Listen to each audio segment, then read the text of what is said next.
आजच्या मराठी साहित्य संमेलनाच्या शेवटच्या सत्रातल्या शेवटच्या मिनिटांमध्ये मी आपणाशी भरपूर बोलणार होतो, पण आता अगदी 5 ते 7 मिनिटात आटोपणार आहे. कविश्रेष्ठ नागा देशपांडे यांच्या स्मृतींना विनम्र अभिवादन करतो. संमेलनाचे आयोजक आदरणीय राईतकर सर, आदरणीय वसंत गिरी सर आणि मुख्य संपादिका आदरणीय राईतकर मॅडम, या सर्वांचे सुरुवातीलाच आभार मानतो, कारण तुमच्याकडे बघितल्यानंतर आधीच पडला होता तो प्रश्न आणखी माझ्या मनात उजाळत गेला की एवढी ज्येष्ठ श्रेष्ठ मंडळी असताना कवी संमेलनाचा अध्यक्ष मी कसा? कारण मला काहीच येत नाही सर, मला काहीच येत नाही दुसरं कविता सोडून. मी चित्र काढतो आणि टाकतो लगेचच मोडून, दुसरं काहीच येत नाही मला कविता सोडून. आणि कविता मी जी लिहितो ती कविताच आहे असा माझा दावा नाही, कारण कविता करणं ही काही साधी गोष्ट नसते. कवी संमेलनातल्या कवितांवर बोलायचं होतं, परंतु आता त्यावर वेळ नाही. तर ज्यांनी ज्यांनी रचना सादर केल्या त्या कवितेची उनी दुनी काढता येतील, त्याची सकारात्मक नकारात्मक बाजूने समीक्षा करता येईल, तो भाग बाजूला ठेवला तरी सगळ्या कवींनी, कवीची एक भूमिका असते, ती भूमिका मात्र सगळ्यांनी सशक्त आणि समर्थपणे सांभाळली, त्यासाठी सगळ्यांचे अभिनंदन. त्यातही सरांनी सादर केलेली चिंगी बिंगी कविता, कांगणे सरांनी गावगाड्यावरची सादर केलेली कविता, मगर सरांनी सादर केलेली कविता, आपले सूत्रसंचालक पवार सरांनी सादर केलेली कविता, सर्जेराव चव्हाण सरांची कविता, ह्या कविता काळजाच्या एका कोपऱ्यात घेऊन मी मेहकर नगरीतून जाणार आहे. आणि माझ्या वाशिम जिल्ह्याचा आणि बुलढाणा जिल्ह्याची नाळ राईतकर सरांनी अतिशय घट्टपणे जोडलेली आहे. कारण एक वाशिम जिल्ह्यातला माणूस मेहकरमध्ये साहित्य संमेलन घेतो, मोबाईलमध्ये हरवत चाललेल्या आत्मकेंद्रीय होत चाललेल्या माणसांना 7-7, 8-8 तास खेळून ठेवतो आणि पोटच्या पोरीचं लग्न असल्यासारखं नाजूक काम म्हणजे साहित्य संमेलनाचं आयोजन सर, राईतकर सर आणि राईतकर मॅडम, तुम्ही ते यशस्वीपणे पार पाडलं. मी तुमचा शतशः अभिनंदन करतो आणि यासाठी एक कवितेच्या मार्गावरला पांथस्थ म्हणून शतशः ऋण देखील मानतो. आता अधिक काही बोलणार नाही. आजच्या संमेलनाचे अध्यक्ष आदरणीय सुभाष किन्नोळकर सर, उद्घाटक कवी मित्र चापेश्वर गांगवे हे देखील इथे उपस्थित आहेत आणि आपण सर्वजण आहात. मित्रांनो, असं असते बघा, शब्द बदलले की अर्थ बदलतात आणि त्यातून कविता निर्माण होते. सर, तोंड म्हटलं की लपवावं असं वाटते, तोंड म्हटलं की लपवावंसं वाटते, चेहरा म्हटला की बघावासा वाटतो, मुख कमळ म्हटलं की न्याहाळावंसं वाटते आणि थोबाड म्हटलं की फोडावंसंच वाटते. परंतु असं असलं, हे हसण्यापुरतं देखील खरं असलं तरी हे खरं नसते. कारण तुकारामांनी, कबीरांनी, एकनाथांपासून ते नामदेव ढसाळांपर्यंत सगळ्यांनी ते नाही लिहिलं. कारण कविता म्हणजे प्रेयसी तशीच वेदना असते कविता. कविता म्हणजे प्रेयसी तशीच वेदना असते कविता. युगाचं तप आणि साधना असते कविता. अत्तराच्या सुगंधात दरवळणारी ईद म्हणजे कविता.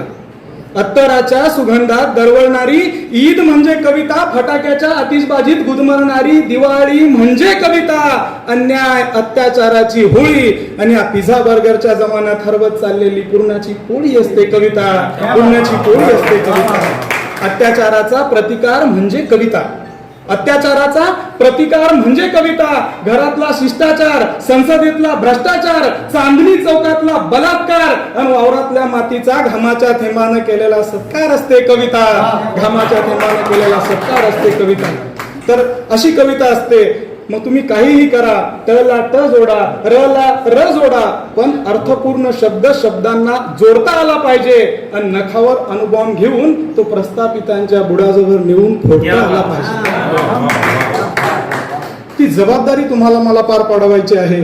आता सगळ्या चळवळी संपत चालल्यात, सगळीकडे सगळं काही ओके आहे. श्रमिकांचे, कष्टकऱ्यांचे, शेतकऱ्यांचे, शेतमजुरांचे प्रश्न जणू संपलेले आहेत आणि हा भारत सगळा डिजिटल झालेला आहे असं चित्र रंगवण्यात इथली व्यवस्था मजबूत झालेली आहे आणि बऱ्याच अंशी ती यशस्वी देखील झालेली आहे. मात्र हे सगळं घडत असताना कवी म्हणून आम्ही ते वास्तव अधोरेखित केलं पाहिजे. जेव्हा शेतकऱ्यांचे प्रश्न येतात तेव्हा सर 4 ओळी ओठांवर येतात की आज अख्खा शेतकरी मातीत गाडला, आज अख्खा शेतकरी मातीत गाडला, उद्या शेतकऱ्याचा श देखील बाराखडीतून पुसला जाईल आणि नव्या कोऱ्या लुगड्यावर एखाद्या कंपनीचा बिल्ला लावून मापली माय मायाच वावरात निंदाय जाईल.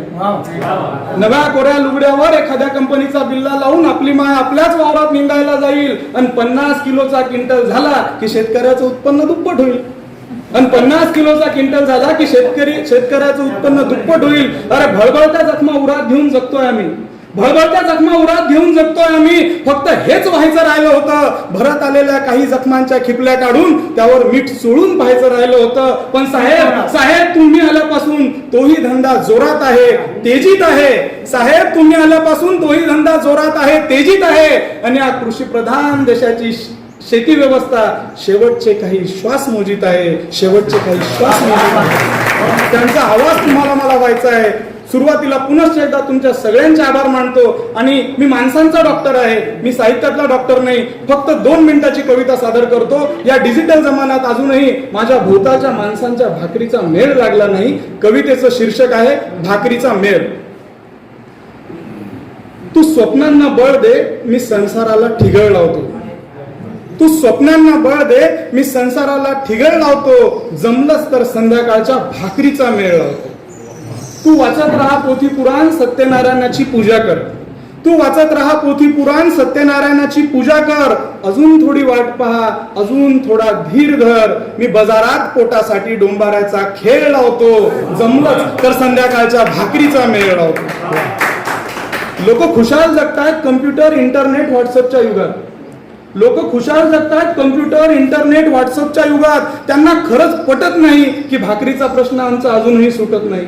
लोक खुशाल जगतायत कम्प्युटर, इंटरनेट, व्हॉट्सअपच्या युगात. त्यांना खरंच पटत नाही की भाकरीचा प्रश्न आमचा अजूनही पटत नाही. कळणाऱ्यांना कळू दे, छळतील त्यांना छळू दे. कळणाऱ्यांना कळू दे, छळणाऱ्यांना छळू दे. मी आज आतड्यांना अजून थोडा पीळ लावतो. जमलंच तर संध्याकाळच्या भाकरीचा मेळ लावतो. तू स्वप्नांना बळ दे, मी संसाराला ठिगळ लावतो. तू म्हणायचा तर हरिपाठ मनातल्या मनात.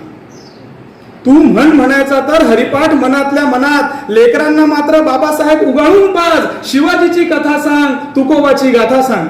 तू म्हणायचा तर हरिपाठ मनातल्या मनात. लेकरांना मात्र बाबासाहेब उगाळून पाज. शिवाजीची कथा सांग, तुकोबाची गाथा सांग. मी आज घरी यायला मुद्दाम थोडा वेळ लावतो. जमलंच तर उद्या पुन्हा भाकरीचा मेळ लावतो. तू स्वप्नांना बळ दे, मी संसाराला ठिगळ लावतो.